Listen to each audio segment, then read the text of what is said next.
Welcome to Leads and Leverage, Real Estate Team Leader Lounge, where success in real estate meets passion-driven leadership. I'm your host, Tyler Gibson. I'm an entrepreneur, real estate team leader, and investor, and I'm thrilled to have you join us in the ultimate hub for real estate excellence. In this exclusive lounge, we're diving deep into strategies, tactics, and stories that fuel the success of real estate teams. Whether you're a seasoned pro looking to take your leadership skills to new heights or an aspiring entrepreneur ready to build your own powerhouse team, this podcast is your go-to resource for insider insights and actionable advice. Get ready to hear from top experts, industry pioneers, and real-world achievers who are making waves in the real estate world. We'll explore the best practices, share invaluable lessons learned, and equip you with tools you need to thrive in today's competitive market. Welcome to the lounge, where leaders are made and success is earned. Come on in to the Real Estate Team Leader Lounge. Hello and welcome to another episode of the Leads and Leverage podcast, the Team Leader Lounge. Today, I'm honored to be joined by Ben Laube of eXp Realty, recently featured on the cover of Orlando Real Producers magazine and ranked in the top 250 teams globally for eXp. And for those that don't know, eXp has over 90,000 agents across the globe. So pretty impressive stuff. I'm super excited to learn from him, and I'm sure you guys will too. Ben, thank you so much for being here with us today. Thanks for having me. Appreciate it. So Ben, I want to go ahead and just dive in. Tell us a little bit about your background in real estate. When did you get started? At what point did you decide to start a team? And tell us a little bit about what the business looks like today. Yeah, absolutely. So I was licensed in 2015. So it's scary to say I've been almost in this for almost a decade, and it just makes me feel old every time I get to say that. And been worked as an individual agent from 2015 until 2020. Switched brokerages in my initial brokerage to eXp Realty before 2020. So considered a veteran there, I guess. And it really wasn't until that crazy year of 2020 where I got kind of burnt out as an individual agent and wanted to scale further, but also had that experience level where I felt I could help other agents really grow and succeed. And that's what triggered my decision to start the Ben Laube Homes team. And we launched that in November of 2020. That's awesome. How big is the team today? Right now, we have about 25 agents across Orlando and the Orlando Central Florida market and the Tampa Bay area. And those 25 agents are supported by about 6-7 support staff. 7 support staff? Mm-hmm. Wow, that's a big team. Yeah, so 32 people total. Yeah. Gotcha. What does your support staff consist of? So we have 2 transaction coordinators and they're on opposite schedules so that a transaction coordinator could be reached 7 days a week for our team members. So they're full-time. Besides transaction coordinating, they also do a whole bunch of other administrative staff work as well, and listing coordination and communication. We have an onboarding specialist or a director of culture, essentially. We have a full-time photographer, videographer that handles all of our photos and listings and marketing work. And then we have a social media and graphics coordinator who is basically our marketing assistant who makes sure all those materials get published accordingly for either team members or for the listings. And we have a marketing manager that kind of oversees those two as well and makes the strategy of where we're going for our marketing. That's awesome. So I imagine that you probably had some support staff before you started bringing on agents. Or did you start building support staff after you had agents already? Oh, no, definitely before. I think that was the first step that I took in leveraging was as an independent agent, I hired a VA as a virtual assistant. Earlier on in my career, I would probably say it was like about 2017, 2018. And I really wanted to do it. It was advice that was given, and I thought I had a lot of things for this VA to do, and I laid it all out, and I was like, oh, this will definitely keep them busy. And they came on working, 40 hours a week, based overseas in the Philippines. And about 2.5 weeks in, they were like, do you have any tasks for me? I was like, wait, you've already gone through everything I've given to you?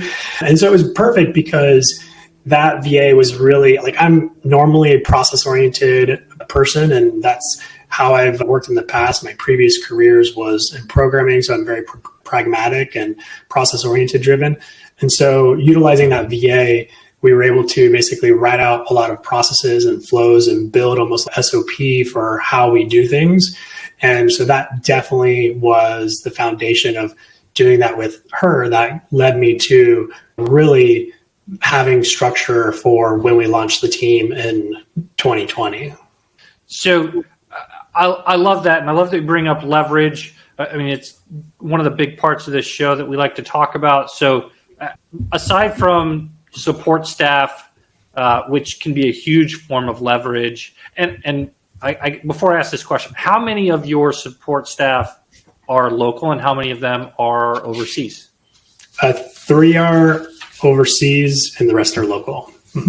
Gotcha. So I imagine your transaction coordination are both overseas. Yep, Who else is overseas? Our social media marketing assistant. Awesome.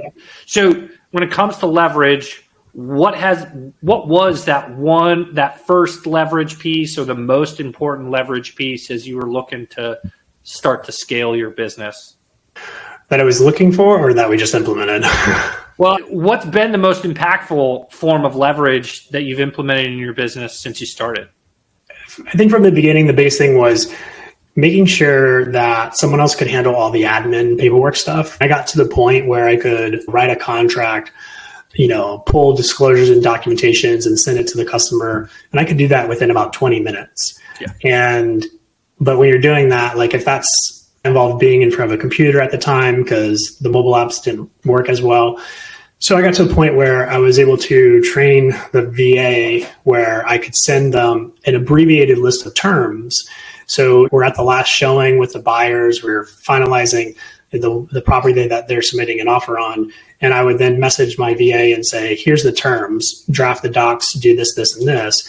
And by the time I did get back home to the computer, everything was already pre-populated for me to review, approve, and then they would send it off. So really getting that admin time back, I could use that then for building better relationships or more marketing or more phone calls and really focus on the money producing activities than the time suck of anything that was admin related. Yeah, that's so great. And I think so many people, even if you just hire like a contract TC, they miss out on how much time that person could save you throughout the transactional life cycle. So great that you say that. Tell me a little bit about lead systems. Do you guys focus on purely organic leads? Do you guys do paid leads? Do you have a favorite lead source that you focused on for your team? So we've been constantly tweaking, and about every quarter we'll kind of take a look and do a lead audit just to see which sources are producing and which ones are producing versus converting. Our team is primarily actually agent SOI driven. So about 60% of our deals are from the agent's sphere of influence and about 40% are from team generated leads. And the team generated leads, the systems we use or invest the most in would be Ylopo, since they have a very clear integration to Follow Up Boss, which is our CRM.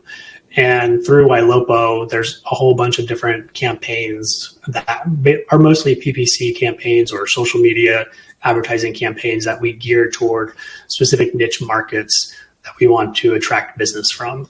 So we meet with them regularly to maintain those campaigns and kind of see, okay, what areas or keywords are costing us the most or converting the most or converting the least, and always making tweaks to that for our ad campaigns.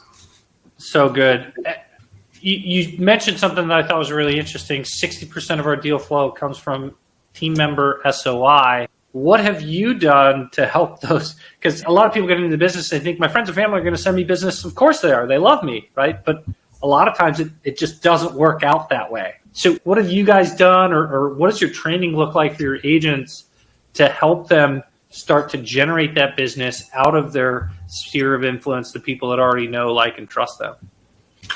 Well, we make it a kind of a requirement to like bring the SOI to the table for team members. So they need to have 100 people in their SOI at least minimum, and contact information of those people so that we can help them market themselves to those SOI individuals. People always are like, well, I don't have anyone. When we hear I don't have anyone in our SOI, then it's like, you're probably not a good fit for our team, or you just don't really understand what SOI is. And I was growing up, I was very nerdy. And so I started building a database of the contact information of my friends in like 5th grade. And that's because there was too many people who had phone numbers, and started tracking things, and I started building that database. So obviously over the years, that's grown, and I've benefited from that even as an individual agent, because before I launched the team, I didn't really invest in lead sources. I was primarily focused on my SOI. So I trained the agents to have those similar kind of structural and organization. And it's surprising when I see that a lot of agents, when they talk about their SOI, it's like you really need key data points to market to your SOI and to stay top of mind. And without those data points, you're not really hitting them as much as often as you could, or staying top of mind. And so that's where we train them, is like, okay, you may have their phone numbers, work to get their email addresses, work to get their birthday, work to get all these extra pieces of information, so that you can really reach out and be proactive and showcasing how much you love them. And you'll be more top of mind when they think about, or when they know someone who's looking to buy or sell a property. You mentioned some of those key data points already, but I got to ask, what are the key data points that you tell your agents you got to get this set of data? Yeah. You mentioned phone number, email, date, birthday. What are some of the other things that you say you got to get this info? Yeah. So phone, email, birthday, address, specifically with address, whether they rent or they own, because those are two different campaigns there, whether you're targeting them to be renters who want to buy, or people who already own properties. And then the rest of the data points are really more so like just getting to know your sphere. So do they have any children? Do they have any pets? Right? What are their favorite restaurants? Where do they dine? Where do they work? And those are all just things that you can focus on building a stronger relationship with them, when you can reference when you're reaching out and connecting with those other data points. Like, hey, how are the kids doing? Right? What's, Jack doing this summer? Is he going to any summer camps? Keeping track of those data points makes it very easy to have those conversations with the SOI and build those deeper relationships. Yeah. I love that. It sounds like maybe you've read Larry Kendall's book at some point. Which one? Ninja Selling. Shameless plug. I don't get paid. I don't have an opinion. No. I just recently went through it, and some of the things you were talking about were some of the key points of the book. So just curious. It's nothing. So what do you tell your team members, your agents, as they go, yeah, I've got 250 people in my phone. I've got all their phone numbers.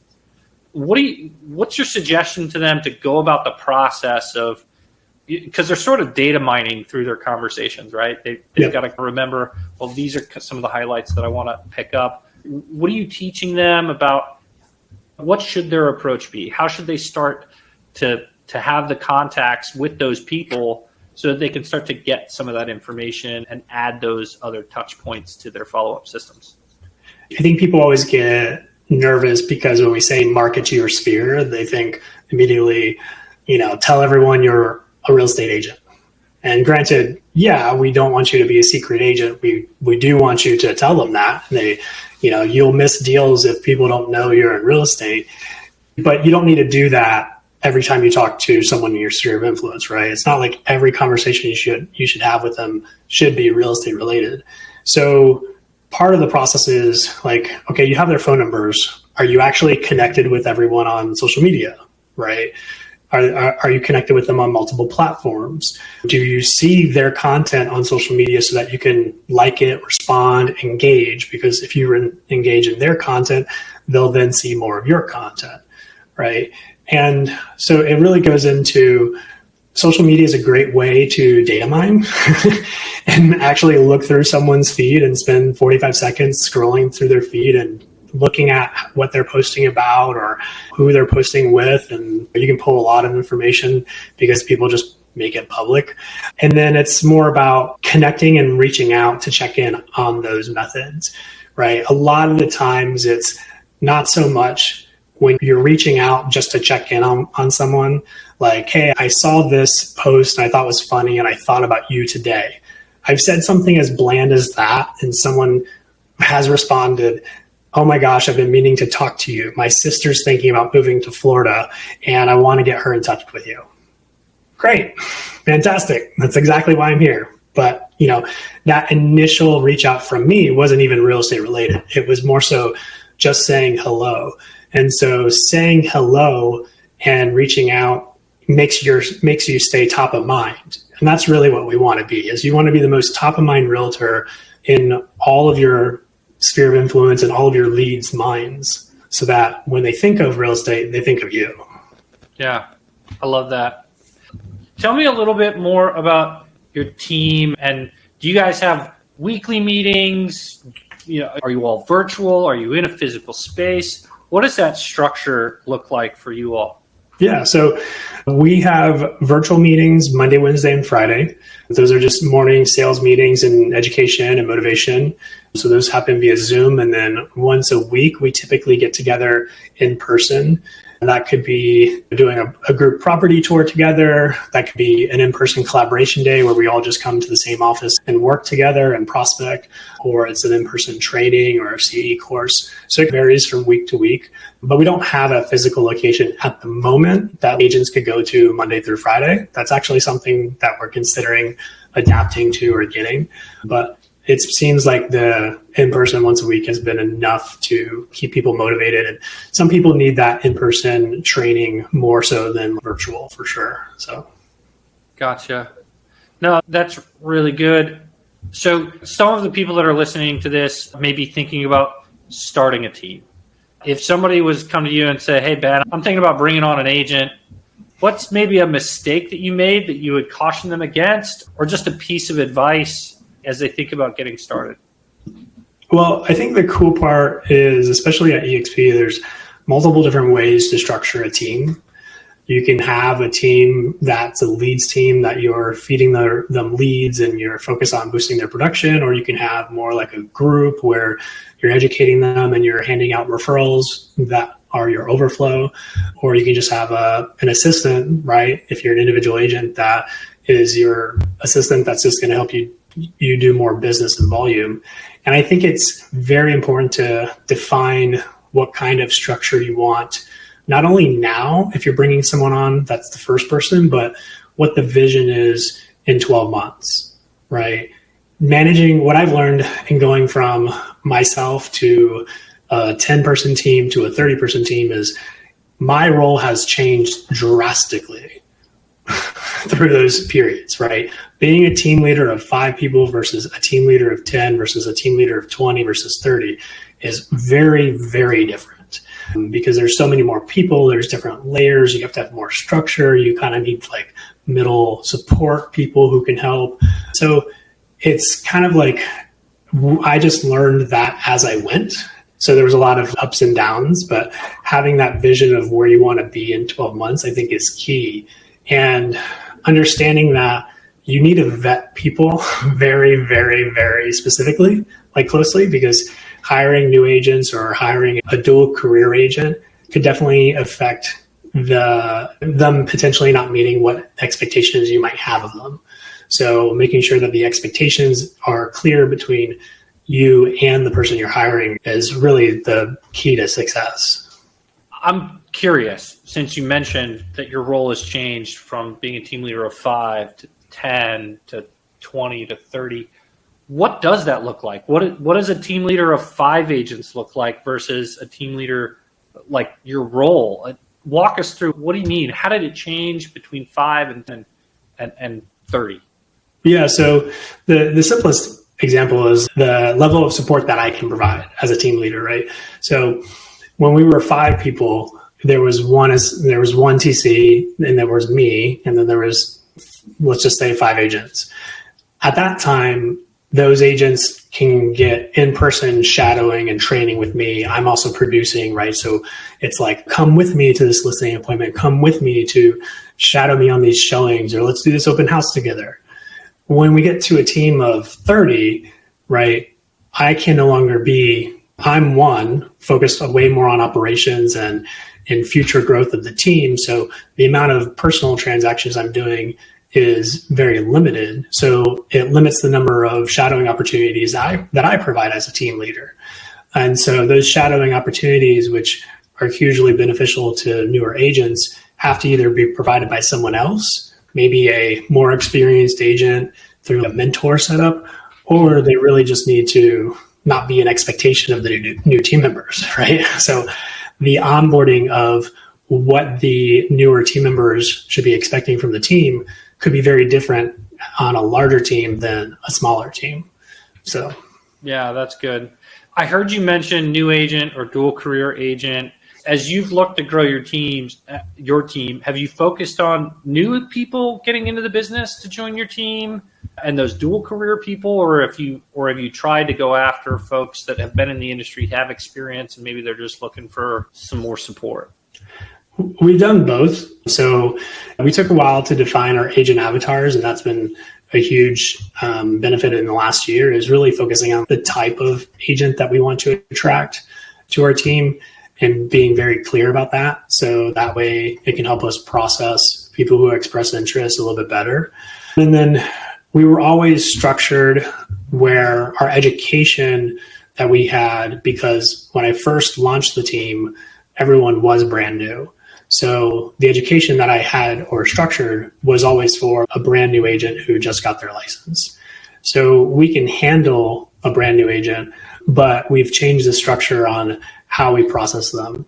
Rather than bringing on one brand new agent, every other week or sporadically, we do it more so in groups so that we know, okay, well, one, a lot of them don't always stay just because they don't know what real estate really is until they get started. So usually we batch onboard those agents. So we might be starting 5 of them at the same time and expect 3 of the 5 to be still interested in real estate after 90 days. So Gotcha. And do you have a 90-day onboarding plan, and you either shape up or ship out? Yes. I'd love to learn more about that, but we are running out of time. Any advice you would give, just kind of final thoughts that you would give to somebody who's thinking about leading a team, or somebody that's leading a team and looking to grow their business? Yeah, find a mentor if you don't have one. That was the biggest thing that happened to me when I hit my individual agent max and I wanted to do something else. I started reaching out to team leaders that I knew or searching them out and said, hey, can I just pick your brain? Can I buy you a coffee or dinner? Because I just want to know, how did you get to the level that you got to? So I would always say, surround yourself with people who are in positions that you want to be in or that you want to grow to. And don't hesitate to reach out to try to build those connections, because there's no reason for you to reinvent the wheel if someone can hand you a playbook of how they did it. Yeah. No, I love that. Well, thank you so much, Ben. If people wanted to learn more about you and your team, what's the best way for them to get a hold of you? Yeah, typically through Instagram, to be honest, or you guys can shoot me a text, but my Instagram is @Ben Laube, and then the team's is @Ben Laube Homes, and through text is 407-606-5095. Awesome. Well, thank you so much for being here today. And thank you to everyone that's listening or watching online. This is the Team Leader Podcast that leads and leverage, the Team Leader Lounge. We'll catch you all next time. Thanks for having me. Bye. And that's a wrap for today's episode of Leads and Leverage. I hope you found our conversation insightful and actionable. Remember, success in real estate is not just about transactions. It's about the relationships you build, the teams you lead, and the impact you make in the lives of others. If you enjoyed today's episode and want to stay connected with our community of real estate leaders and entrepreneurs, be sure to subscribe to the podcast and leave us a review. Your feedback helps us bring you more valuable content and guests. Don't forget to visit our website, gpghome.com/leads and leverage for additional resources, show notes, and exclusive updates. You can also follow me on Instagram @real_Tyler Gibson to join the conversation and connect with like-minded individuals. See you next week.